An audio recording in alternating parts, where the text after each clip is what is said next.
మన టాలీవుడ్‌లో ఒక స్టోరీని ఒక హీరో రిజెక్ట్ చేసిన తర్వాత, అదే స్టోరీని ఇంకొక హీరో దగ్గరికి తీసుకెళ్ళి బ్లాక్ బస్టర్ కొట్టినటువంటి మూవీస్ చాలా ఉన్నాయి.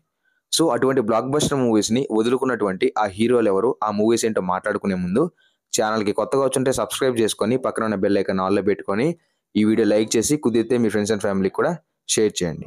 Okay. Let's begin the show. Okay. First movie in the list 'sir'. ఈ మూవీని వెంకీ అట్లూరి గారు యాక్చువల్‌గా నాగ చైతన్య గారికి ఫస్ట్ చెప్పారు.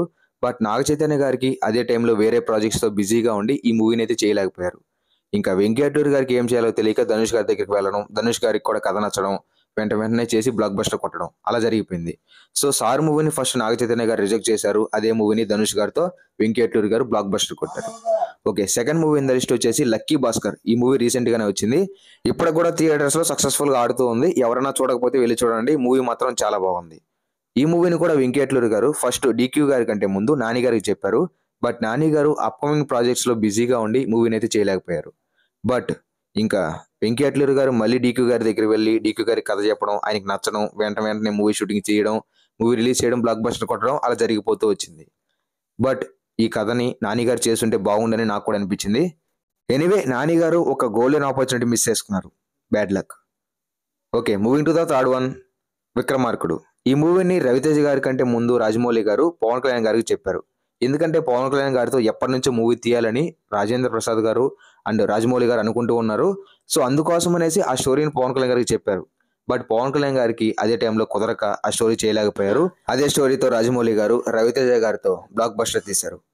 అసలు ఆ మూవీ చూసిన తర్వాత ఆ మూవీలో రవితేజ గారిని తప్ప ఇంకెవరిని ఊహించుకోలేం. ఎందుకంటే రాజమౌళి గారి డైరెక్షన్ కూడా డామినేట్ చేసినటువంటి one and only hero Ravi Teja గారే. ఈ విషయం రాజమౌళి గారే చాలా సార్లు చెప్పాడు. సో కొన్ని సార్లు కొన్ని మూవీస్ ని కొంతమంది హీరోలు రిజెక్ట్ చేయడం కూడా చాలా మంచిదే. పవన్ కళ్యాణ్ గారు రిజెక్ట్ చేయకపోతే రవితేజ గారి కెరియర్ లో one of the best movie పడేది కాదు. ఆయనకి అంత మంచి పేరు కూడా వచ్చేది కాదు. సో కొన్ని మూవీస్ ని రిజెక్ట్ చేయడం కూడా మంచిదే. బట్ పవన్ కళ్యాణ్ గారు చాలా మంచి స్టోరీని అయితే వదులుకున్నారు. అది కూడా మనం ఒప్పుకోవాల్సిందే. Okay. Moving to the fourth one 'Gabbar Singh'. Pawan Kalyan గారి కెరియర్ ఎండ్ అయిపోతుంది. ఇంకా అన్ని ఫ్లాప్లే పడుతున్నాయిరా, ఇంకా పవన్ కళ్యాణ్ గారు హిట్ కొట్టలేరు అని అనుకుంటున్న టైంలో వచ్చి బ్లాక్ బస్టర్ కొట్టినటువంటి మూవీ ఇది. కలెక్షన్స్ కూడా దుమ్ము రేపాయి. సో ఇంత ఇంపార్టెంట్ మూవీని పవన్ కళ్యాణ్ గారి కంటే ముందు రవితేజ గారికి బండ్ల గణేష్ గారు చెప్పారు. ఆ మూవీ కూడా ఓకే చేశారు. ఇంకా టెంకాయ కొడదామని అనుకున్న టైంలో పవన్ కళ్యాణ్ గారు బండ్ల గణేష్ గారిని పిలిచి, నేను ఆల్రెడీ నీకు ఫ్లాప్ ఇచ్చాను కదా, ఇప్పుడు ఒక మంచి కథ తీసుకోరా, మన ఇద్దరం కలిసి హిట్ కొడదాం అన్న తర్వాత ఇంకా రవితేజ గారిని కన్విన్స్ చేసి ఆ మూవీని తీసుకెళ్లి పవన్ కళ్యాణ్ గారికి చెప్పి పవన్ కళ్యాణ్ గారితో బిగ్గెస్ట్ బ్లాక్ బస్టర్ కొట్టారు బండ్ల గణేష్ గారు. బండ్ల గణేష్ గారికి కూడా ఆ మూవీతో హ్యూజ్ ప్రాఫిట్స్ వచ్చాయి. ఇంకా అప్పటి నుంచి తెలిసిందే కదా, ఇంకా పవన్ కళ్యాణ్ గారు అంటే ఊగిపోతారు ఒక విధంగా. అది మరి మొత్తానికైతే అంటే 'గబ్బర్ సింగ్' మూవీని రవితేజ గారు రిజెక్ట్ చేయలేదు, కానీ ఒక విధంగా ఆయన దగ్గర నుంచి తీసేసుకున్నారని చెప్పొచ్చు. సో 'గబ్బర్ సింగ్' మూవీ కథ అయితే అది.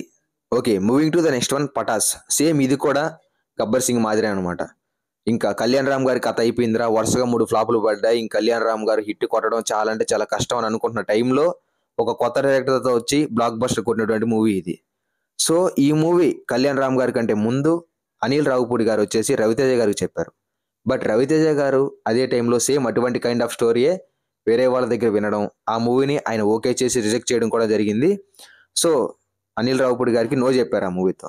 బట్ ఇంకా కొన్నాళ్ళ తర్వాత కళ్యాణ్ రామ్ గారికి చెప్పడం, కళ్యాణ్ రామ్ గారు అప్పుడు వేరే మూవీ షూటింగ్ లో బిజీగా ఉండడం, ఆయన కూడా ఫస్ట్ నో చెప్పడం, ఆ తర్వాత మళ్ళీ కొన్నాళ్ళు గ్యాప్ తీసుకున్న తర్వాత మళ్ళీ అనిల్ రావుపూడి గారిని పిలిచి స్టోరీలో కొన్ని చేంజెస్ చేపించి ఆ మూవీని తీసి బ్లాక్ బస్టర్ కొట్టారు.